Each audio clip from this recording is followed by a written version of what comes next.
nós agradecemos a oportunidade desse convite, especialmente porque a política da criança e do adolescente no Conselho Federal de Psicologia é uma pauta muito cara, e temos tentado, na medida do possível, sempre garantir os direitos, porque entendemos que os direitos consolidados na nossa Constituição são direitos, sim, que possibilitam a saúde, que possibilitam o bom desenvolvimento humano. E fazendo um rápido recorte, tentando trabalhar com um pouco do que a gente já viu nas nossas legislações anteriores, é muito interessante e, às vezes, lamentável, na verdade, como que nós, muitas vezes, voltamos a falar de questões que nós já entendíamos que estavam resolvidas, pensando numa política de direitos humanos. E digo resolvidas porque quando a gente faz uma leitura e o processo de compreensão do desenvolvimento humano caminha um pouco com o processo legislativo. E na nossa história no Brasil, nós temos várias legislações infanto-juvenis que apontavam para uma redução. Nós já chegamos a, inclusive, prender crianças de 9 anos, crianças de 7 anos, crianças de 11 anos, e, de repente, nós estamos aqui nesse momento, embora importante o diálogo e a discussão, mas estamos aqui ainda debatendo direitos que foram consolidados e que nós entendemos que não haveria mais possibilidade de discussão ou questionamento com relação a isso. E não somente por conta de um avanço legislativo que se deu, enfim, com a Constituição de 88 e com o Estatuto da Criança, mas também pelas próprias pactuações internacionais que o Brasil fez. Os próprios compromissos que ele tem assumido com os seus, enfim, com os outros estados, as nações-estados, enfim, que assinaram essas pactuações. E por que estamos hoje aqui falando sobre isso? E aí eu quero fazer um destaque, embora sendo do campo da psicologia, o campo da psicologia é um campo diverso, é um campo amplo e que se preocupa, sim, com os processos de subjetivação.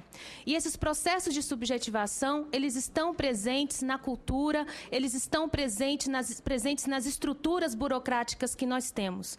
E hoje nós estamos aqui falando sobre isso, não é porque o adolescente está tomando conta do Brasil por conta de atos infracionais. Nós estamos falando aqui porque existe uma pauta midiática que se propôs a recortar e a eleger fatos isolados específicos como destinação de foco de uma discussão de política infanto-juvenil.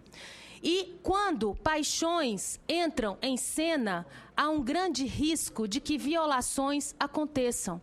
Quando adolescentes cometem atos infracionais e esses atos passam a ocupar as nossas televisões, os nossos noticiários, não é porque são só adolescentes que estão cometendo isso.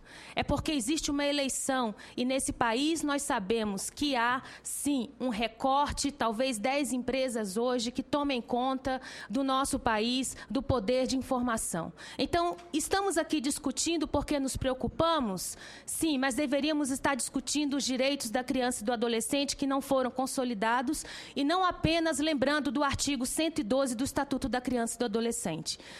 Todas as vezes que adolescentes vão à cena a partir deste artigo, das medidas socioeducativas, que, inclusive, estamos ainda em um processo de implementação, porque estamos com o SINASE, inclusive a Secretaria de Direitos Humanos está aqui presente, o SINASE, que é um sistema socioeducativo ainda não implementado, que não aparece na televisão, que não aparece na mídia, e estamos aqui discutindo ao revés o que deveria ser discutido, que é a garantia de direitos de adolescentes desse país.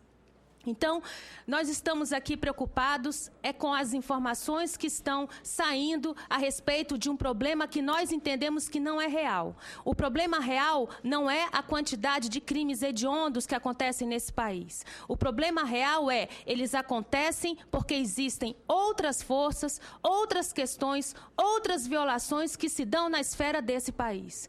E adolescentes não podem servir de bodes expiatórios para problemas muito maiores e muito mais amplos. E aí eu queria falar de desenvolvimento humano. Tentando pensar na contribuição do desenvolvimento, a própria concepção de adolescente no nosso, enfim, na nossa realidade ocidental, ela foi se dando como uma construção e uma criação. Adolescente não é um conceito que sempre se falou. Ele começa a ser falado quando ele começa a gerar algum tipo de inquietação na sociedade. E ao gerar esse tipo de inquietação, começa a se estabelecer critérios para dizer o que é ser adolescente. Hoje, nós temos feito uma discussão no campo do desenvolvimento, que é uma compreensão não estagnada, fechada e amarrada do desenvolvimento, mas entender o sujeito na relação com a cultura, entender o sujeito na relação, inclusive, das forças políticas, econômicas, que estão, enfim, transversalizando esse sujeito. Então, quando se traz hoje um debate com foco no discernimento, a nossa avaliação é que é um discurso que não prospera. É um discurso que não prospera, primeiro porque o discernimento era um critério utilizado na doutrina da situação irregular do nosso falecido, que assim achávamos, Código de Menores. O discernimento era o critério para aprisionar ou não aprisionar as pessoas. Nós não estamos aqui falando que pessoas não compreendem. Estamos falando de uma condição vulnerável, política e econômica. No nosso país, adolescentes e crianças passam por um processo de desenvolvimento, inclusive burocrático. No nosso país, a educação, ela tem etapas, ela acontece dentro de um determinado período. A eleição de uma faixa etária não é uma eleição simplesmente vinculada a discussões sobre teorias do desenvolvimento humano. É uma discussão que se estabelece a partir da própria organização burocrática de educação e inserção no mercado de trabalho no nosso país. Nós sabemos que meninos estão num processo, nesse momento, nas escolas, estão em cursos profissionalizantes e, de repente, estamos esquecendo da própria estrutura do país para eleger, a partir de discursos apaixonados, volto a dizer, apaixonados a romper e violar esses direitos. Eu estou me lembrando de uma cena em que, numa mesma semana, um adolescente que, enfim, vulnerável economicamente, vamos dizer assim, havia cometido um crime nomeado de hediondo. Não legalmente, mas pela pauta midiática, pelas condições e consequências daquele ato. Naquela mesma semana, houve um outro crime, vamos dizer, ou ato infracional, como chamamos, de uma adolescente de classe média. No domingo, a pauta nos jornais eletrônicos para o menino quais são as situações das instituições socioeducativas. Para a menina que cometeu crime ou ato infracional que seja, de uma mesma intensidade, como estão as nossas famílias. Então, não podemos acreditar que, ao trazer o debate da redução da idade penal, a gente está falando de um mesmo adolescente. A gente está falando de um mesmo corpo, de uma mesma condição. Essa pauta, ela é escolhida e é eleita para alcançar uma parcela da população que ainda não teve os seus direitos garantidos. Então, quando a paixão passa a tomar a pauta política do país, nós vamos violar direitos. Vamos violar. Por isso que eu sempre digo que, se algum dia acontecer algo comigo vinculado a qualquer adolescente ou qualquer ato, e se esse sofrimento, que é legítimo, que é real, acontecer comigo, eu não sou a melhor pessoa para conduzir a política de proteção e direito, de garantias dos adolescentes. Não serei eu essa pessoa. E isso nós precisamos ter clareza. As pessoas se envolvem afetivamente com os seus sentimentos legítimos e começam a pautar o que nós devemos discutir no nosso país. Vamos discutir o Estatuto da Criança e do Adolescente? Vamos. O artigo 112 é um elemento dele, não é o mais importante. Então, quando a gente fala hoje de pensar em encarcerar, eu não sei quantos aqui já visitaram os presídios do Brasil. Eu já visitei alguns. E o cheiro, as condições, os espaços, a ausência de água potável, não é um lugar que dá para ficar um minuto. Se nós queremos responsabilizar adolescentes, não é nesse tipo de espaço que a responsabilidade acontece. Nesse tipo de espaço acontece a vingança. Nesse tipo de espaço acontece o suplício. Nesse tipo de espaço não é um espaço onde o desenvolvimento humano vai se dar de maneira saudável. Então, vamos parar com engodos e vamos, de fato, discutir o que nós estamos querendo com a redução da maioridade penal. Quem é que vai para a mídia e fala do adolescente em conflito com a lei? Quem é que vai para a mídia e fala? Quem são as pessoas que têm poder de microfone hoje? Quem são? Essas são as perguntas que não são feitas e as respostas que são dadas são outras. Então, nós, como Conselho Federal de Psicologia, comprometidos com a política de direitos humanos, comprometidos com o desenvolvimento humano, achamos que o debate, neste momento, deveria ser para a garantia de direitos que não foram ainda consolidados com o Estatuto da Criança e do Adolescente. E quero destacar que se a questão do crime hediondo começa a ser a pauta para se discutir a adolescência, nós estamos na contramão da política. Porque o crime hediondo não é referência, não é indicador para pautar a política. Eu peço a assistência para evitar as manifestações, por favor. Então, se nós estamos aqui discutindo se o ato é a condição para garantir direitos, estamos cometendo um grande equívoco, inclusive constitucional.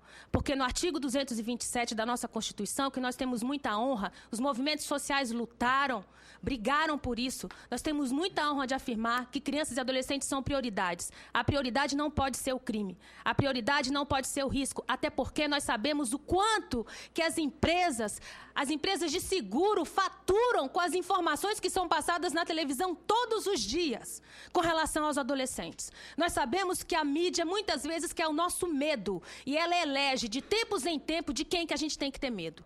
E agora, nesse momento, é um absurdo eu ligar a televisão da minha casa, assistir um jornal de 1 hora de duração, onde a única coisa que se fala é da redução da idade penal com pessoas que têm seus ternos, sua comida, seus lugares muito bem protegidos com 100 mil seguranças. Então, agora, nós estamos aqui como psicólogos, né, representando aqui um conselho profissional que quer, de fato, pensar nos processos de subjetivação, é que nós queremos, sim, falar de crianças e adolescentes na sua peculiaridade. Não há um adolescente universal para se pensar.